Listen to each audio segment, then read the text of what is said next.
Good afternoon guys. Guys, may natuklasan ako dito sa bulaklak na to. Kasi kagabi, yung umulan-ulan siya.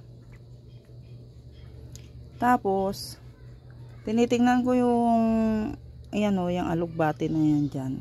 Kasi napansin ko kahapon, may kinainan yung isang katawan ng alugbati.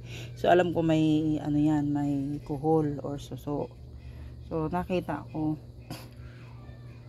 Tapos, aksidenteng kasi dito, ang dami niyan kahapon. Ayan, mga nalaglag na lang. Sa pala siya pag, nagbo-bloom pala siya pag ganitong hapon hanggang gabi. So, ngayon, aksidenteng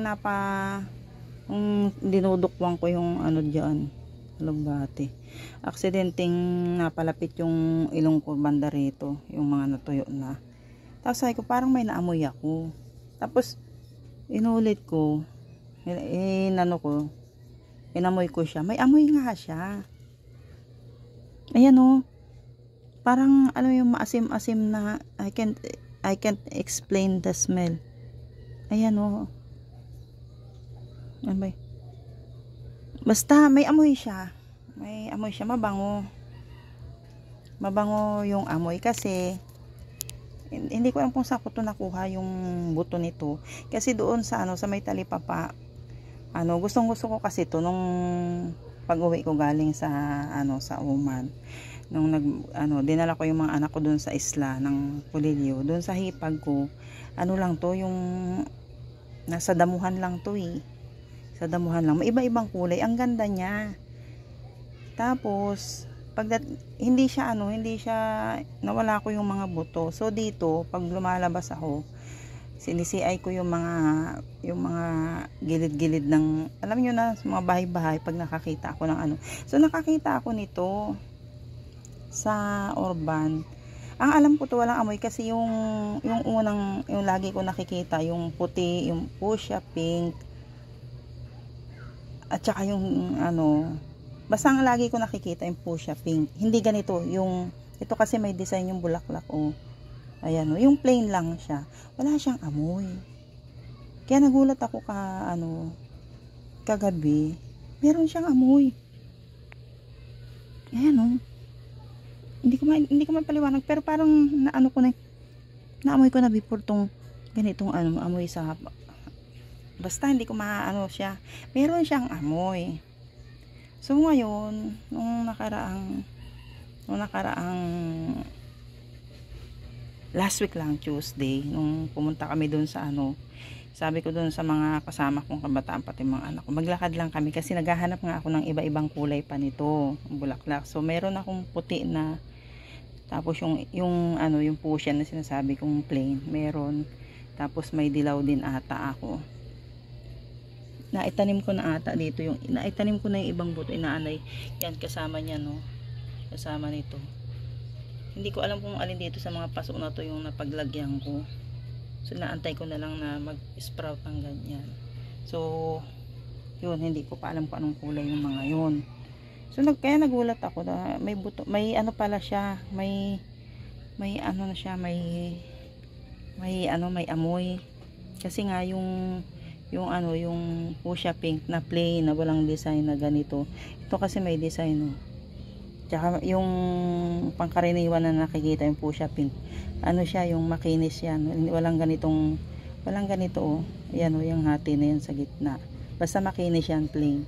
Ganyan. Wala yung amoy. Kaya ang alam ko, pag nakakakita ako ng ganito, lahat siya walang amoy. Pero ito, meron pala.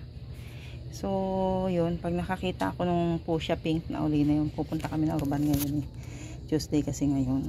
Nakakita ako ng pink na yun, kukuha ako ng aamuyin ko ulit kung just to make it sure lang. Diba?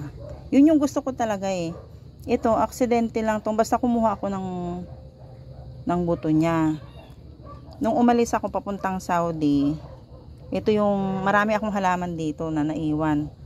So, ang natira yun na andun sa harap ng, doon sa may harap ng, doon sa labas, sa harap ng bahay. So, ito nung dumating ako, yan, wala pa siyang bulaklak. Basta ganyan siya kataba. Tapos, siguro mga 1 linggo, 2 linggo ata ako dito, or basta wala pa. Yan, namulaklak siya ng una, 1 piraso pa lang eh. Ngayon, tingnan nyo, kaya ganito siya, sira yung dahon. Kasi nga, yung dalisdis ng tubig doon galing sa bubong. Kaya pinasok ko dito sa likod. So, ayan ang dami niyang buko. Di ba marami na siyang yung ganito na lang. Niintay ko ngayon na magkaroon siya ng bunga. Ay, nung buto. Yung buto. Kasi may buto yan eh, yung parang paminta kalaki. So, yun yung kinukuha kong pananim pagka naghahanap ako nito. Naantay ko magkaroon ng buto, wala pa. So, ayan yung aking mga pinagkaabalahan nung nakaraan. Ayan. Yung aking namumroblema ako dyan sa aking ano na yan, oregano. Yan. Pag may kapera ako, bibili ako ng kulay blue na ano. So, ito kasi mga pinagtatanim ko nung nakaraan. Oh. Ayan, may salay ako. Ayan, nagtanim uli ako ng gulayin. Ayan, tapos hindi ko alam kung paano tong mga bawang na to napunta sa likod. Isang buo siya na may bawas lang na parang 3 peraso doon sa sulok ko nakita. Sabi ko sa anak ko, bakit nagtatapong kayo ng bawang? May mga ganyan na, so pinagtutusok ko na lang dyan. Hindi ko alam kung naamoy ko siya, hindi ko alam kung paano yan, kasi ang alam ko pag bawang summer yan tinatanim eh. So ayan, meron akong dragon fruits. Tapos itong ano na to, last year pa to, magto 2 years na to, or 2 years na ata, more or less. Ito yung binili ko dun sa yung taga Quezon din, binibilhan ko lagi ng saging dyan sa Urban. Native to native na luya to. So kala ko na matay na, nung umulan-ulan na nag-sprout siya, so nilipat ko dyan. So may kamatis ako dun, kamatis din yun. Tapos yan ay balatong papaya, aloe vera ako dun sa dulo. So yan pa lang yung natatanim ko.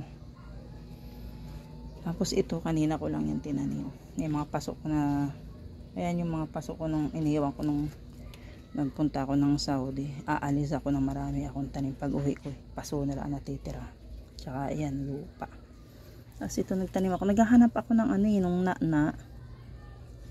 Lilipat ko siya sa ibibiting ko siya. So ayan, diba? Ayan. Ayan. Marami pa siyang yan oh. Ayan. Marami siyang pabukang bulaklak. Ayan. Paghapon hanggang gabi. Ayan. Ay, nasira yung Ayan.